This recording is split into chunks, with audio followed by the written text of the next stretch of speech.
नमस्कार, आप देख रहे हैं हिंदुस्तान समाचार। मैं हूं अंशु। खबरों की शुरुआत करते हैं। कांग्रेस महानगर जिलाध्यक्ष ने पत्रकार वार्ता कर जताया मतदाताओं का आभार। बोले, देश की जनता ने इंडिया गठबंधन पर जताया विश्वास। आपको बता दें कि रुड़की में कांग्रेस महानगर अध्यक्ष राजेंद्र चौधरी ने कैंप कार्यालय पर पत्रकार वार्ता का आयोजन किया। पत्रकार वार्ता कर 2024 लोकसभा चुनाव में हरिद्वार लोकसभा से पूर्व मुख्यमंत्री हरीश रावत के बेटे वीरेंद्र रावत को मिले मतों को लेकर जिले, जनता और कार्यकर्ताओं का आभार जताया। उन्होंने कहा कि भले ही कांग्रेस प्रत्याशी की इस चुनाव में हार हुई हो, पर जनता ने जो अपार सहयोग दिया है वह उसके आभारी है। साथ ही उन्होंने यह भी कहा कि इस बार उनके मतों का प्रतिशत भी बढ़ा है। उन्होंने कहा कि इस बार इंडिया गठबंधन को देश की जनता का बेहद स्नेह मिला है। उन्होंने कहा कि इंडिया गठबंधन राहुल गांधी के नेतृत्व में जनता के बीच जनहित के मुद्दों को लेकर गए, जिसका जनता ने पूर्ण सम्मान किया है। उन्होंने कहा कि इस बार जनता की सरकार बनेगी। उत्तराखंड में 5 लोकसभा सीट हारने को लेकर उन्होंने कहा कि कांग्रेस के पास संसाधनों का अभाव रहा। कांग्रेस जनता के बीच जनहित के मुद्दों को लेकर पहुंचती थी, जिसका यह असर रहा कि कांग्रेस का वोटिंग प्रतिशत बढ़ा है, लेकिन सफलता हाथ नहीं लगेगी, जिसका उन्हें खेद है।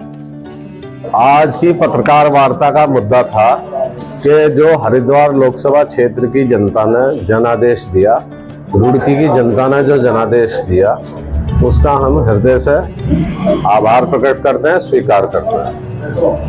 हम इस चुनाव के विषय में एक बात कहना चाहता हूं। मैं इसीलिए प्रेस कॉन्फ्रेंस रखी गई कि इंडिया गठबंधन माननीय राहुल गांधी जी के नेतृत्व में जनता के बीच जनता के मुद्दों को लेकर गया।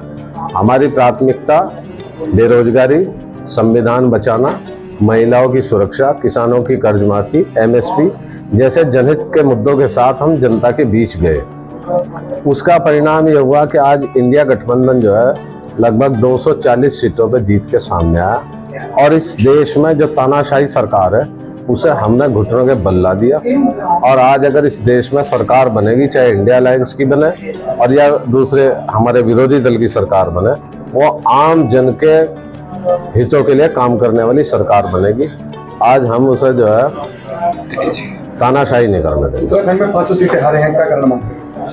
उसका सबसे बड़ा कारण तो हमारे पास धनबल की कमी होना, संसाधनों का अभाव होना, और हमारे मुकाबले हमने जनता के मुद्दे रखे और विपक्ष ने बांटने के मुद्दे रखे। धर्म की बात की उन्होंने, गायें, भैंस, पाकिस्तान, मंगलसूत्र, वो बात की, और हमने रोजगार देने की बात की, हमने अग्निवीर योजना को खत्म करने की बात की। लेकिन बहुत दुख की बात है कि उत्तराखंड जैसे राज्य में, जिसका भारतीय सेना की सैनिकों में सर्वोच्च स्थान है प्रतिशत के आधार पर, वहाँ पे हम अग्निवीर जैसे मुद्दों के साथ गए। हमारी वोट प्रतिशत भी बढ़ी।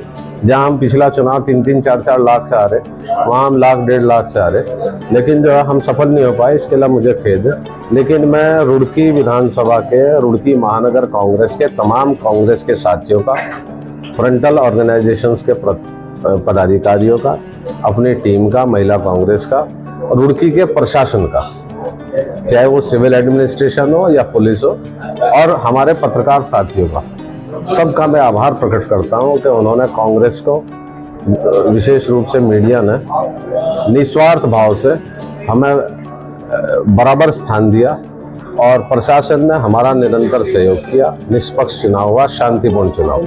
तो अभी तक की खास खबरों में बस इतना ही। बाकी की तमाम छोटी बड़ी खबरों से जुड़े रहने के लिए देखते रहिए हिंदुस्तान समाचार, क्योंकि सच देखता है हिंदुस्तान। देखते रहिए हिंदुस्तान समाचार, क्योंकि सच देखता है हिंदुस्तान।